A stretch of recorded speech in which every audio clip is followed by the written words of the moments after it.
Good morning everyone. कैसे हो आप लोग? मैं उम्मीद करता हूँ आप लोग अच्छे होंगे और अपनी जिंदगी का निर्वहन बड़ी खूबसूरती के साथ कर रहे होंगे। कल हमने बात की थी प्रेम की, प्यार की, और मैंने आपको बताया था कि प्यार कैसा होना चाहिए। कुछ लोग मानते हैं कि भाई प्यार अंधा होता है, ऐसा होता है, वैसा होता है। आपको क्या लगता है, प्यार अंधा होता है? नहीं साहब, प्यार अंधा नहीं होता। आप सभी चीजें देख करके करते हैं, सभी चीजें आप बिना देखे नहीं करते, सभी चीजें आप महसूस करके करते हैं, सभी चीजों में आपका दिमाग का इन्वॉल्वमेंट होता है, दिल का इन्वॉल्वमेंट होता है।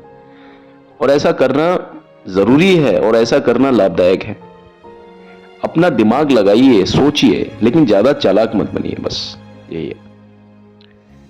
किसी चीज में ज्यादा कैलकुलेशन मत करो, लेकिन वो चीज अगर आपको अच्छी लगती है, सही लगती है, आपकी अंतरात्मा द्वारा सही बताई जाती है, तो आप उस चीज को कीजिए। लेकिन कभी भी आंखें बंद मत रखिए। और जब आप एक बार धोखा खा लेते हैं, उसके बाद आप कहते हैं प्यार अंधा होता है, प्यार ये होता है, वो पहली नजर का प्यार था, वो दूसरी नजर का प्यार था। और बड़ी दिक्कतें आती हैं जब आप किसी को कहते हैं पहली नजर का प्यार। वो देखने में अच्छा लगता है, सुनने में अच्छा लगता है, पहली नजर का प्यार।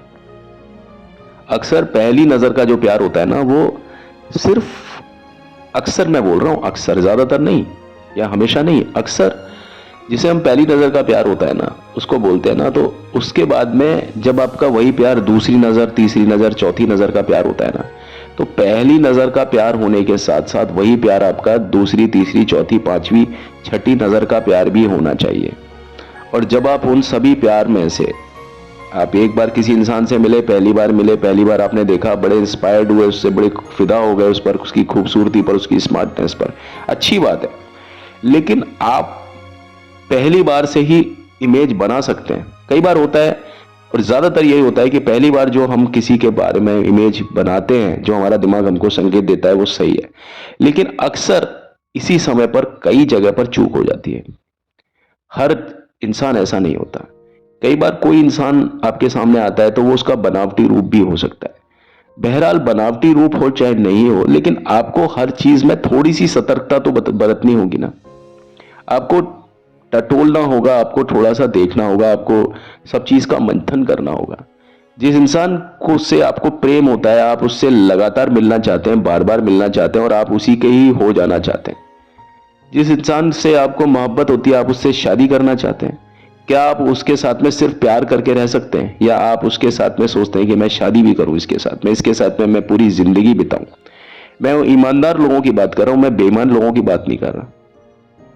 जो लोग सिर्फ प्रेम नहीं करते हैं, वो सिर्फ प्रेम का ढोंग करते हैं, सिर्फ शारीरिक आकर्षण होता है, और वो फिर एक दूसरे के साथ में शारीरिक जरूरतों को पूरा करके इधर उधर चले जाते हैं, मैं उनकी बात नहीं कर रहा हूं। वो प्रेम करते ही नहीं है। उनके लिए प्रेम एक शब्द होता है, और वो प्रेम उनको सबसे होता है। वो किसी के साथ में भी भेदभाव नहीं करते हैं, वो सभी को एक तरीके से देखते हैं। इसको कुछ लोग अच्छा भी मानते होंगे कि भाई सबके साथ में है, ये है, वो है। नहीं, कुछ रिश्ते होते हैं, कुछ चीजें होती हैं, कुछ गरिमाएं होती हैं, जो कि आपको कुछ सीमित लोगों के साथ में ही करना चाहिए, है ना। और जहां तक बात आपकी प्रेम संबंध की है, तो प्रेम शायद एक या दो लोगों से होता है एक साथ। मैं ये नहीं कहता एक से ही होता है, कई बार दो लोगों से भी हो जाता है, तीन से भी। लेकिन किसी की आदत यह है कि भाई वो जिसको देख रहा है उसी से ही संबंध बना रहा है, वो चीज गलत है। तो ये चीज आप कीजिए, और जहां तक हो सके आप वो गलती मत कीजिए जो सभी लोग करते हैं। प्रेम को प्रेम रहने दीजिए कुछ समय तक। बाद में वो चीजें होती हैं आपकी लाइफ में कि जब आप उनके साथ में आगे की चीजों के लिए भी जुड़ते हैं। लेकिन प्रेम को कभी भी एकदम से, होता है ना कि आप उसका एकदम पराकाष्ठा पे पहुंचना चाहते हैं, जहां कोई इंसान प्रेम में पड़ते ही उसके आगे की सारी चीजें नापना चाहता है, वहां वो बहुत बड़ा धोखा हो जाता है उसके साथ में। अपनी जिंदगी को वो इंसान जला लेता है। अक्सर ये गलतियां लड़कियों से होती है। मैं ये नहीं कहता कि वो लड़कियां इसके लिए जिम्मेदार होती हैं, उनको उकसाया जाता है इस चीज के लिए। कई तरीके होते हैं उकसाने के। धमका के तो नहीं उकसा सकते ना, लेकिन तरीका होता है, तरीके होते हैं किस तरह से उनको प्यार से बड़ा धीरे धीरे धीरे धीरे करके बहलाया जाए उनको। वो चीजें होती हैं, तो यहां पर थोड़ा ध्यान देने की जरूरत है। मेरा कहने का तात्पर्य यही है कि आप कभी भी किसी से भी प्रभावित होना, तो वहां थोड़ा सा दृष्टि रखें, खुद पर भी रखें, अपने आप पर रखें, सामने वाले पर रखें। थोड़ा सा चीज़ों को जज करें। एक उदाहरण देखते हैं हम लोग। अगर मान लीजिए आप किसी से बहुत प्रेम करते हैं, कोई लड़का किसी लड़की से प्रेम करता है या कोई लड़की लड़के से प्रेम करती है, और वही लड़का उसको दिन के 2:30 बुलाता है, तो शायद वो लड़की चली जाए बिना सोचे समझे। ठीक है साहब, थोड़ा सा मेकअप वेकअप किया, वो लड़की चली गई उससे मिलने। और यही चीज उस लड़के के साथ में भी कि कोई लड़की आपको दिन में बुलाए 2:30 बोले कि आ जाओ, 1:30 बुलाए तो बोले आ जाओ, शाम को बुलाए तो बोले आ जाओ। दिन के 2:30 और 1:30 का कारण मैं इसलिए बता रहा हूं कि उससे मेरी बात थोड़ी सी मैं आप बता पाऊंगा कि मैं क्या कहना चाहता हूं। आपके दिमाग में कहीं कोई विचार नहीं आएगा अगर कोई किसी ने आपको दिन के 2:30 या 1:30 बुलाया अपने पास में। अब इससे कोई फर्क नहीं पड़ता कि वो व्यक्ति आपको 3 मुलाकातों से जानता है चाहे 30 मुलाकातों से जानता है, लेकिन सोचिए वो आपका बहुत अच्छा दोस्त है या वो लड़की आपकी बहुत अच्छी दोस्त है, लेकिन वही लड़की अगर रात के 2:30 आपको फोन करके बुलाई थी, तो क्या आप जाएंगे या आप सोचेंगे पहले कि क्या बात हो गई? या कोई लड़का आपको, लड़कियों से ज्यादा, मतलब मैं ये सवाल लड़कियों के ऊपर ज्यादा अप्लाइड होता है। रात के 2:30 अगर कोई लड़की, यानी जितनी भी लड़कियां मेरी बात को सुन रही हैं, समझ रही हैं, महिलाएं, अगर वही आदमी या वही इंसान आपको रात के 2:30 बुलाए, तो आपके दिमाग में एक चीज आएगी कि अरे मुझे क्यों बुला रहा है। तो जिस तरीके से आप रात को सोच रहे हैं उसके बारे में, यानी दिमाग में एक शक्ति है जो कि आपको बता रही है, आपको सोचने पर मजबूर कर रही है कि वो 2:30 क्यों बुला रहा है। कहने का मतलब है वो जो शक्ति आपके दिमाग में 2:30 जागृत हुई है ना, वही शक्ति आपको दिन के 2:30 भी थोड़ा सा जागृत करनी है अपने मन में। ठीक है, शक्तियां हमारे दिमाग में होती हैं कि हमें बताती है कि यार ये क्यों बुला रहा है, क्यों नहीं बुला रहा। थोड़ा सा इस चीज के बारे में आपको हमेशा सोचना चाहिए। ऐसा नहीं कि रात के 2:30 या 1:30 आपके दिमाग में ये सेंस आए। ये सेंस, ये समझ, ये सूझबूझ आपके दिमाग में हमेशा होनी चाहिए। मेरे कहने का तात्पर्य यह है, और इसमें कोई जासूसी नहीं है, इसमें कोई गलत बात नहीं है। किसी बस में जब आप बैठते हैं, तो बस में बैठते हैं तो मैं तो भाई ड्राइवर को भी देखता हूं कि ड्राइवर ने कहीं शराब तो नहीं पी रखी।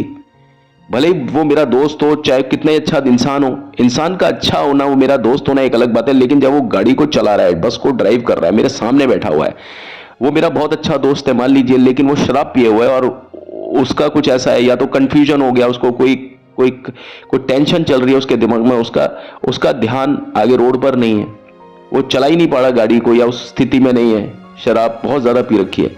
तो क्या सिर्फ मैं उस गाड़ी में बैठा रहूंगा ये सोच के कि यार ये तो मेरा दोस्त है, मेरे को कुछ नहीं कहना इसको? वहां आपको सारी चीजें देखनी है, वहां आपको बस को देखना है और पैसेंजर्स को भी देखना है कि नहीं, ये बेशक ये मेरा दोस्त है, लेकिन ये जो कंडीशन है ना इसकी, वो ठीक नहीं है। तो आपको उस परिस्थिति के हिसाब से चीजों को जज करना है, ना कि इंसान के हिसाब से। तो आपको वहां पर सारी चीजों को देखते हुए काम करना है। यहां पर आप किसी के लिए गलत नहीं कर रहे हैं, इवन आप उस ड्राइवर के लिए भी गलत नहीं सोच रहे हैं। आप यही तो कहेंगे ना कि साहब ये जब सही हो जाएगा तो चला लेगा गाड़ी। तो अगर आपको कोई भी व्यक्ति जिसको आप चाहते हैं, प्रेम करते हैं, अगर आपको कहीं पर भी बुलाएगा तो क्या आप चले जाएंगे? मेरे कहने का मतलब यह है, नहीं जाएंगे ना। ये चीजें नहीं होती है। तो ऐसा ही आपको दिमाग लगाने की जरूरत है। जब आप स्टार्ट से थोड़ा सा अपना दिमाग चलाते हैं तो आप कभी भी किसी दिक्कत में नहीं फंसते, और बल्कि आप बहुत अच्छे जिम्मेदार बन जाते हैं। और जब आप पागलों की तरह से आपको जहां पर जो कोई बुला रहा है आप वहां जा रहे हो, तो ये चीज तो बहुत जल्दी दिक्कत ला सकती है आपके लिए, और लाती है। आज की तारीख में यही सब कुछ होता है। तो आज के बस वीडियो में मैं आपको यही बताना चाहूंगा कि बताने की कोशिश की जो मैंने, कि प्रेम कीजिए लेकिन निगाह भी रखिए थोड़ी सी। जैसे आप गाड़ी चलाते हुए निगाह रखते हैं ना, आप बहुत एक्सपर्ट हैं, आपकी गाड़ी बहुत अच्छी है, कंट्रोल है आपकी गाड़ी पर, आप बहुत एक्सपर्ट है, आपने हेलमेट लगाया हुआ है, तो आप रोड पर फिर आगे क्यों देखते हैं? आप फिर क्यों सजगता से चलते हैं? आप बचाते हैं ना अपनी गाड़ी को किसी से, कोई सामने वाला, कोई उसकी भी गलती नहीं होती है, लेकिन कई बार किसी की गलती नहीं है लेकिन गाड़ी भिड़ जाती है। लेकिन हमारा जो प्रथम दायित्व है वो क्या है कि चीजों को अगर आप ध्यान से देखेंगे ना, किसी चीजों को, तो एक्सीडेंट फिर भी होंगे लेकिन बहुत कम होंगे। लेकिन अगर आपने चीजों को देखना ही छोड़ दिया, सामने वाले ने भी नहीं देखा, आपने भी नहीं देखा, तो एक्सीडेंट भैया होंगे। और उसमें गलती ना तो आपकी होगी ना सामने वाले की होगी। दिक्कत क्या है कि कई बार गलतियां हमारी नहीं होती है, लेकिन हम क्या बड़े लापरवाह हो जाते हैं। तो आगे चल के सामने वाला कहता है मैं सही हूं, आप कहते हो आप सही हो, जबकि आपको भी लगता है कि सामने वाला भी सही था, और सामने वाले को लगता है आप भी सही था, लेकिन सही थे, लेकिन आप फिर उस समय परिस्थितियों को कोसते हो, परिस्थितियों को गालियां देते हैं। तो बेहतर है परिस्थितियों को गाली देने के बजाय हम लोग अगर चीज़ों को देखेंगे ना, अब परिस्थितियों को गाली देकर के भी क्या होता है, समय चला गया, सारी चीज़ें चली गई, जो आपको मिलने वाला था वो चीज़ें नहीं मिली आपको जो आपने सोचा था। तो उन सब चीज़ों से बचने के लिए आपको ये सारी चीज़ें करना बहुत ज़्यादा ज़रूरी होता है, जैसा मैं आपको बता रहा हूँ। आज की वीडियो में बस इतना ही। बस मैं आपसे यही रिक्वेस्ट करता हूँ कि मेरे वीडियो को प्लीज़ लाइक शेयर सब्सक्राइब ज़रूर कीजिए। मैं आपको ऐसी ऐसी बातें बताने वाला हूँ कि जो शायद आपको लगेगा कि भैया वास्तव में कोई है जो कि आया है और हमको सही तरीके से गाइड कर रहा है इस सब चीज़ में। अदरवाइज लोग बाग बहुत मिलेंगे जो आपको भ्रमित करेंगे, आशंकित करेंगे, लेकिन नहीं, मेरा काम वो नहीं है। मेरे चैनल को लाइक शेयर सब्सक्राइब ज़रूर करें और बेल आइकन को ज़रूर दबाएं। कल मिलता हूं, आप लोग खुश रहें, आबाद रहें, मस्त रहें। इसी अनुकंपा, अपनी इसी अपेक्षा के साथ मैं आज अपने आप को विराम देता हूं। Thank you and have a nice time. Bye.